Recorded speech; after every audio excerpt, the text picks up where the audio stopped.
हिमाचल प्रदेश में कोविड-19 पॉजिटिव के कुल मिला के 80 केसेस हुए हैं और इस वक्त 33 केसेस एक्टिव हैं। पूरे देश में इस वक्त 96,000 केसेस हुए हैं। पिछले 24 घंटे में 5,200 केसेस बढ़े हैं। 3,000 से ऊपर डेथ्स हुए हैं। लेकिन थोड़ा खुशी की बात है कि हमारा रिकवरी रेट 38% है, जो डबलिंग रेट है वो 13 दिन हुआ है।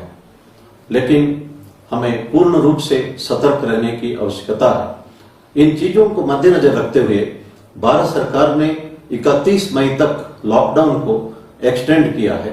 इस दौरान कभी जो एयर ट्रेवल या मेट्रो बंद रहेगा और होटल्स, मॉल बंद रहेगा। रेस्टोरेंट और ढाबा में सिर्फ टेक अवे सर्विसेज या होम डिलीवरी अलाउड होगा। स्कूल, कॉलेज, यूनिवर्सिटी बंद रहेंगे। रिलीजियस एक्टिविटीज भी बंद रहेंगे। स्पोर्ट्स एक्टिविटी उस हद तक अलाउड है जहां पे स्पेक्टेटर्स अलाउड नहीं है और बाकी क्लब आदि बंद रहेगा। शाम को 7 बजे से लेकर सवेरे 7 बजे तक कोई भी मूवमेंट अलाउ नहीं किया जाएगा।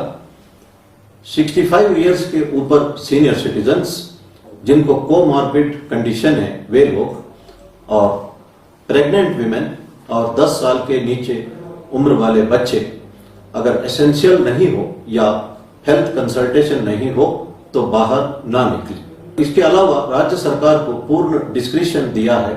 जो एरिया है उन्हें containment zone, buffer zone, red zone, orange zone और ग्रीन जोन में राज्य सरकार इसको डिवाइड कर सकते हैं।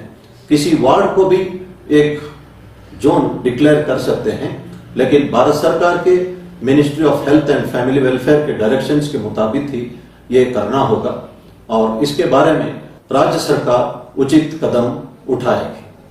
मैं माइग्रेंट लेबरर्स को अनुरोध करूंगा कि वे हिमाचल प्रदेश छोड़ के ना जाए।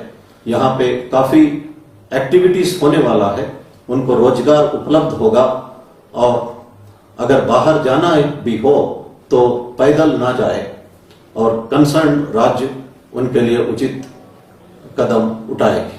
आरोग्य सेतु ऐप 10 करोड़ से ज्यादा डाउनलोड हो चुका है और ये बहुत इफेक्टिव है और मैं अनुरोध करता हूं सब लोग आरोग्य सेतु ऐप को डाउनलोड करें। जब आरोग्य सेतु ऐप में सेफ या लो रिस्क दर्शाता है तभी बाहर निकले।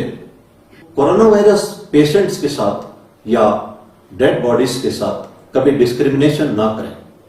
डेड बॉडीज से ड्रॉपलेट इन्फेक्शन का संभावना नहीं है और थोड़ा सा प्रिकॉशन लेने से क्रेमेशन में, चाहे वो बर्निंग हो या बरियल हो, किसी तरह का रिस्क नहीं है। इसलिए मैं अनुरोध करता हूं कि किसी भी तरह का डिस्क्रिमिनेशन पेशेंट्स के साथ या बरियल स्टेज पे ना करें। बद्दी में देखा गया कि कुछ लोग पासस में इंटरपोलेशन करके मिसयूज करते हैं, उनके ऊपर मुकदमा दर्ज किया गया। कंडाघाट में, सोलन डिस्ट्रिक्ट में एक व्यक्ति ने एक लड़की के बारे में सोशल मीडिया में डाला, फेसबुक में, कि वो लड़की कोरोना पॉजिटिव है। उसको हरासमेंट किया गया। अल्टीमेटली टेस्ट पर वो नेगेटिव पाई गई और उस व्यक्ति के ऊपर हमने लीगल कार्रवाई शुरू की। शिमला में देखा गया कि कुछ रेस्टोरेंट में या ढाबा में लोग बैठ के खा रहे हैं। मैं रेस्टोरेंट और ढाबा ओनर से अनुरोध करूंगा कि वे किसी तरह का बेंच या कुर्सी वहां से हटाए। भारत सरकार ने सिर्फ टेक अवे या home delivery of food he allow किया है। जो बैंकिंग सर्विसेज के लिए बैंक जाना चाहते हैं उनसे मेरा अनुरोध है जहां तक हो सके जो ई बैंकिंग अडॉप्ट करे। ये काफी सेफ है।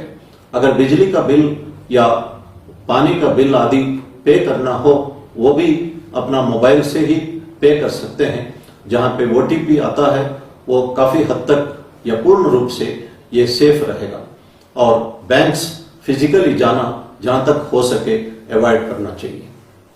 ये खुशी की बात है कि हिज होलीनेस दलाई लामा जी ने भारत सरकार के कदमों को तथा हिमाचल सरकार के कदमों को सहराया है।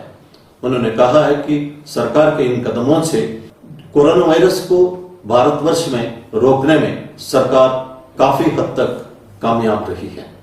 आत्मनिर्भर भारत बनने के बारे में स्वामी विवेकानंद जी ने 1893 में कहा था। उन्होंने जेमशेदजी टाटा को कहा था कि हिंदुस्तान का तरक्की के लिए प्योर साइंस और टेक्नोलॉजी दोनों की आवश्यकता है। उन्होंने ये भी कहा था कि कभी रॉ मटेरियल हम एक्सपोर्ट नहीं करना चाहिए, सेमी फिनिश्ड गुड्स को भी एक्सपोर्ट नहीं करना चाहिए, हमें finished goods with good quality export करना चाहिए, तब देश समृद्ध होगा और लोगों को रोजगार मिलेगी। इनके मोटिवेशन पर ही जेमशेदजी टाटा ने प्रयास किया था इंडियन इंस्टीट्यूट ऑफ साइंस के लिए।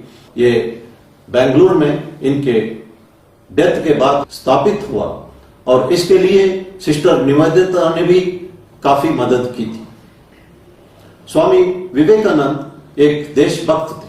जब वे अमेरिका में दूसरे लोगों के गेस्ट बन के रहते थे, उनको सॉफ्ट बेड दिया जाता था। जब उनको याद आता था हिंदुस्तान के गरीब लोगों के, खास तौर पर कलकत्ता के गरीब लोगों के बारे में, तो वे सॉफ्ट बेड से उठकर नीचे जमीन के फर्श में सोते थे। वे एक महान देशभक्त थे। अमेरिका के लोग विवेकानंद जी को अमेरिका में ही रिटेन करना चाहते थे। एक प्रोफेसर ने दूसरे प्रोफेसर को लिखा, here is one Indian monk roaming around in America, it seems he is all knowledge rolled into one, we should do something to retain him in America. उनको ऑफर किया गया head of the department of philosophy और the chair of eastern India studies आदि, लेकिन देशभक्ति स्वामी विवेकानंद जी को भारत खींच के लाया है। भारत आने के उपरांत स्वामी विवेकानंद जी ने श्री रामकृष्ण मिशन स्थापित किया और इसका मोटो था कि आत्मानो मोक्षार्थम जगद्दिताय च, अपना सेल्फ साल्वेशन और लोगों का भला करना। इसमें एजुकेशन, फिलॉन्थ्रफी और वेदांत फिलॉसफी, स्पिरिचुअल डेवलपमेंट के ऊपर ध्यान दिया जाता है। विश्व भर में 214 ब्रांचेस है और 748 एजुकेशनल इंस्टीट्यूशंस हैं। रामकृष्ण मिशन को कई अवार्ड्स भी मिल चुके हैं। विवेकानंद जी कहते हैं, जीव ही शिव है, दरिद्र नारायण का सेवा ही भगवान की सेवा है। इसी दिशा में यह मिशन काम करते रहे। विवेकानंद जी ने दिखाया कि आत्मनिर्भर भारत होने के लिए क्या जरूरत है और उनका लाइफ ही एक एग्जाम्पल है देशभक्ति का।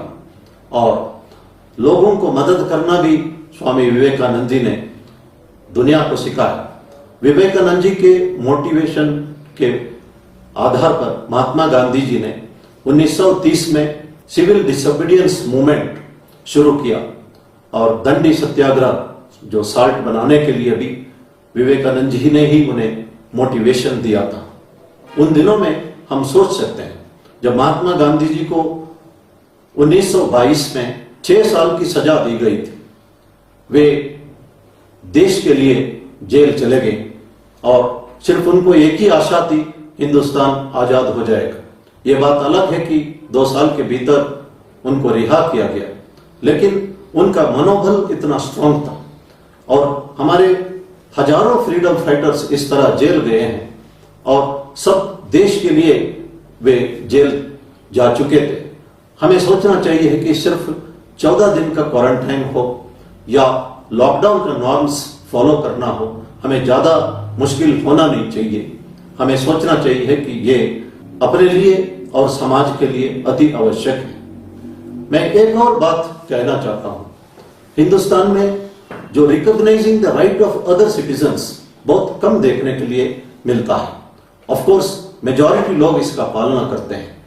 जहां नो पार्किंग बोर्ड है वहीं पे गाड़ी पार्क करते हैं, जहां सड़क के दोनों साइड पार्क करते हैं और ट्रैफिक का मूवमेंट मुश्किल होता है, और किसी को लिफ्ट देना या उतारना तो सड़क के बीच में रोकते हैं और दूसरे वे लोगों को काफी दिक्कत पहुंचवाते हैं। और कई बार हाईवे में दोनों ट्रक ड्राइवर्स आपस में बातचीत करने में लगे रहते हैं या पब्लिक प्लेसेस में जब स्मोक करते हैं, हम पैसिव स्मोकर्स के बारे में कभी सोचते नहीं है। हमारा बेस्ट एग्जाम्पल है पब्लिक टॉयलेट्स। यूरोप और अमेरिका में पब्लिक टॉयलेट्स हमेशा हमारा घर के टॉयलेट से भी बेहतर रहता है। हर एक व्यक्ति जो पब्लिक टॉयलेट को यूज करता है, वो अगला आदमी जो वहां पे आता है उसके बारे में सोचता है। हमारे देश में अगर पब्लिक टॉयलेट नया भी बनाए, तीसरा दिन में हमें उसमें अंदर जाना मुश्किल हो जाएगा। हम कभी दूसरों के हक के बारे में क्यों ना सोचते? और रिलीजियस प्लेसेस है, टूरिस्ट प्लेसेस है, वहां पे हम पब्लिक प्लेसेस में ही डर्ट फेंकते हैं। ये सही नहीं है। हमें हमेशा सोचना चाहिए कि दूसरों को भी हक है। और ये जो लॉकडाउन नॉर्म्स है, जो हमने सोशल डिस्टेंसिंग बनाए रखना, ये हमारे लिए भी जरूरी है और दूसरों के लिए भी जरूरी है। हम मास्क पहनना अपने लिए भी, समाज के लिए भी, और हैंड वॉश करना अपने लिए भी, समाज के लिए भी। ये एक फीलिंग हमारे अंदर इनबिल्ट आना चाहिए। विदेशों में जो पार्क में लोग जो है, अगर कोई डर्ट देखते हैं, कोई कचरा देखते हैं, उसको उठा के एक पॉलीथीन बैग में डाल के अपने घर में आके अपना डस्टबिन में डालते हैं। वे समझते हैं कि पब्लिक प्लेसेस या पार्क्स उनका अपना समाज का है, दूसरों के लिए उस पर एक हक है।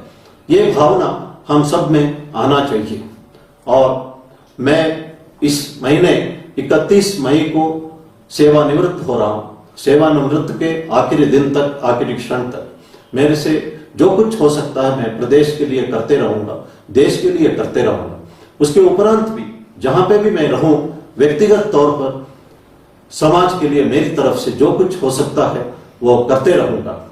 मैं विवेकानंद जी का उन बातों पर विश्वास करता हूं, one should never feel weak at any point in life.